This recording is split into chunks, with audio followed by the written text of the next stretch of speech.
Welcome to Drogheda, the largest town in Ireland. It's a beautiful ancient town with rich history. This project is created by ELI Intermediate morning class. Enjoy your watching. Today I'm gonna talk about the St. Lawrence Gate, an historical building here in Drogheda that is a monument. And the history behind St. Lawrence Gate was that he was created between the 12th and 13th century to protect Drogheda against invasions, against the Vikings incursions. And in the top of the tower has a spot that they stay the archers and the vigilants to see the river Boyne and the start of the sea, to protect Drogheda. And when the city was under attack or any threat, they warned the siege, they touched the bells, and all the siege prepared for a siege or for a combat. And all the city was surrounded for walls, and at principle they had 10 towers like this, but this was the most famous because it's called St. Lawrence Gate.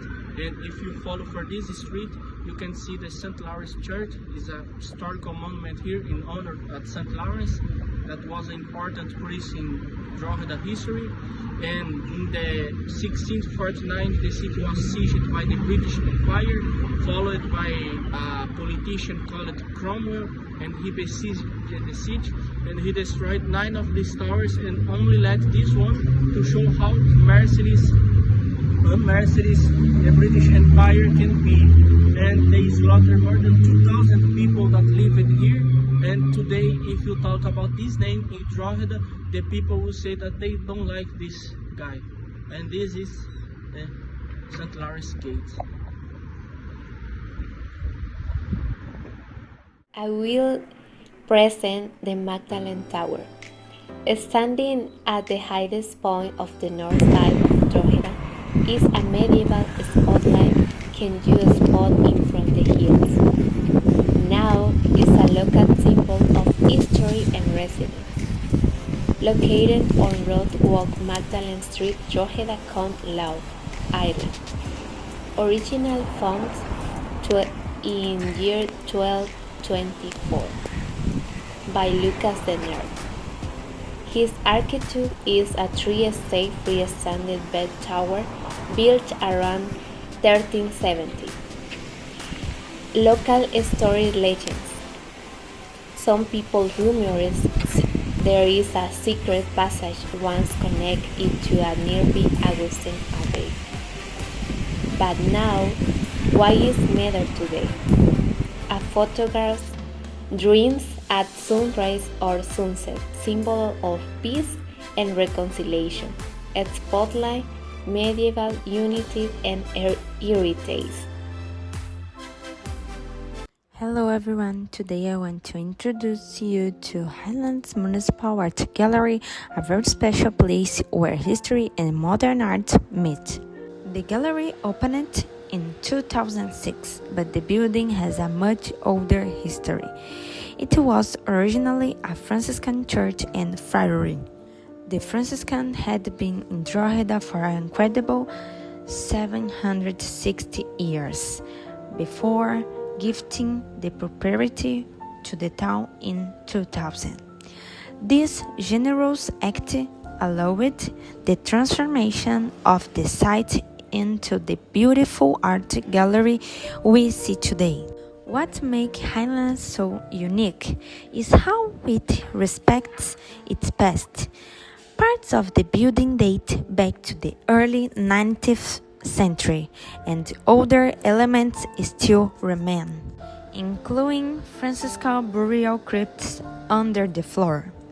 The open plan layout of the original church was preserved, and a new floor was added where the old balcony once stood, creating a striking mix of old and new.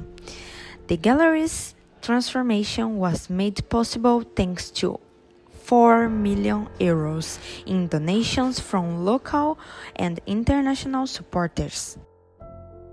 Best of all, admission is free.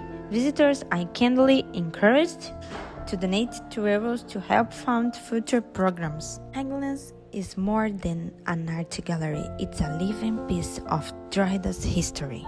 Hello everyone, before we step inside, let's take a moment to appreciate the magnificent exterior of St. Peter's Church, one of Drogheda's most iconic landmarks. The rose windows above the entrance, along with the detailed carvings and statues, aren't just decorative, they tell a story. They reflect a time when Irish Catholics were regaining the freedom to express their faith openly after centuries of oppression. Even the stone used in its construction was locally quarried, making this building a true part of Drogheda, both physically and culturally. Built in the late 19th century in the French Gothic Revival style, this church was designed to inspire and it centrally does. Look at the towering spire reaching 222 feet into the sky. For many, it's the first thing they see when entering Drogheda. From the spire to the smallest sculpted detail, everything here was built to last, to inspire impression and to welcome people in. And now, speaking of the inside, I will hand things over to my partner, who will guide you through what lies beyond these beautiful doors. Howard Barnes said, "This church was built in the late 90s, during a time when Irish Catholics were finally free to build large churches again after years of religious persecution." As you look around, you'll notice the Gothic style, the arches, stained glass window, and a peaceful, straight feeling inside. The church was designed to be a place of beauty, hope, and prayer. One of the most special parts of this church is the shrine of Saint Oliver Plunkett, found on the left side. He was the Archbishop of Armagh and was killed in 1681 in England for being a Catholic. Today, his preserved head is kept here, along with some of his relics. Many people come to visit, pray, and light candles at his shrine. In addition, for music lovers and those who appreciate the architecture, at the top at the entrance of the church we can appreciate musical organ, that is a musical note satisfy our ears at the time of the masses. St. Peter's is not just a place of worship, it's a symbol of Irish faith, history, and resilience. Thanks for watching and listening to the video, and feel free to take a few moments to walk around and enjoy this beautiful and historic space.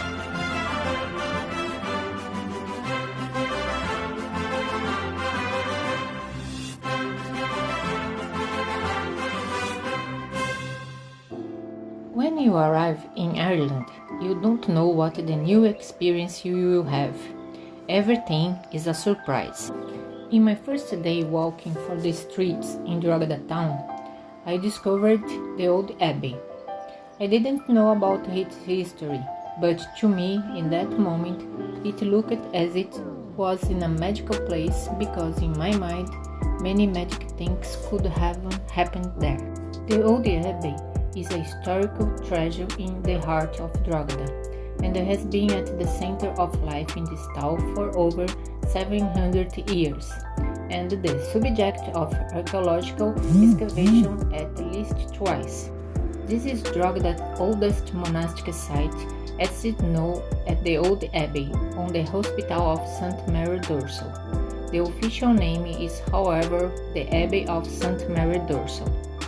It was founded in 1260 by the Norman Ursus de Swamelin and his wife Christina, as a hospital for the sick and the infirm, and run by a religious community.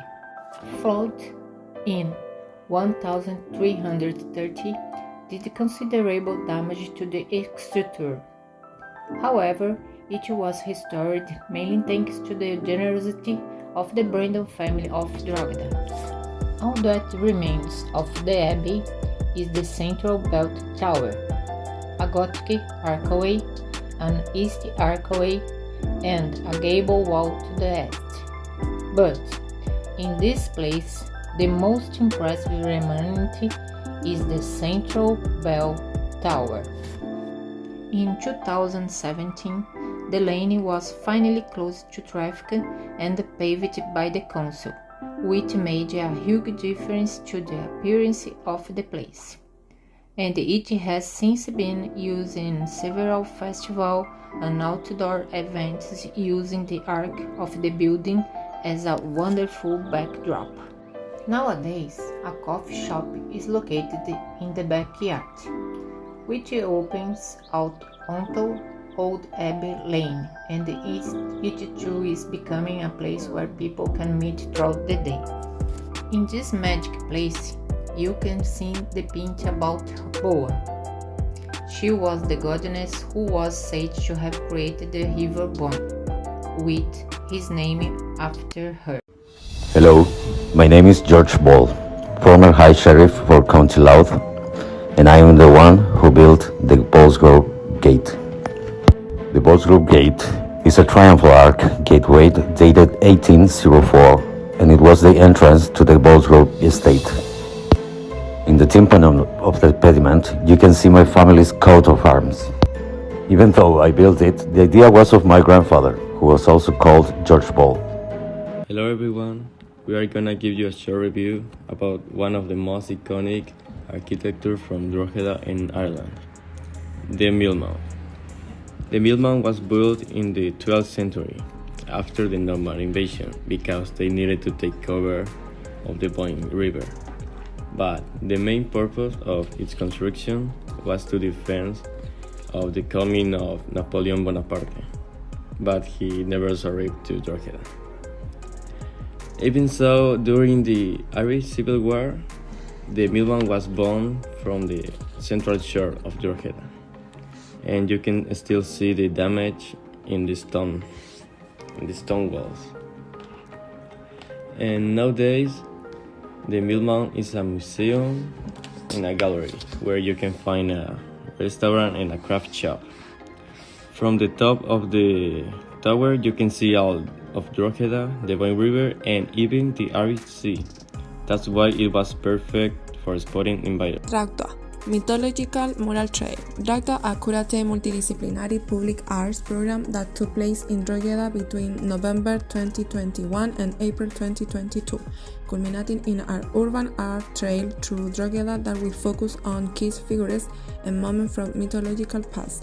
This project was delivered across a number of stands, which drew in Drogheda its significant rich heritage, mythology, and architecture. And one legend when think is one of the most important is about Ethan of Nina Balkanov. Ethan was the most beautiful woman in Ireland. She was twice reincarnated and was so loved by Mirth from the first life that he followed her through 3 different lifetimes in order to purge her love. A story of love, jealous, reincarnations, and transformation to finish this 6 mural that focus on key figures at the moment from mythology. We send the pictures with the code. It's case it's everyone wants to see them and listen to the mythological stories behind.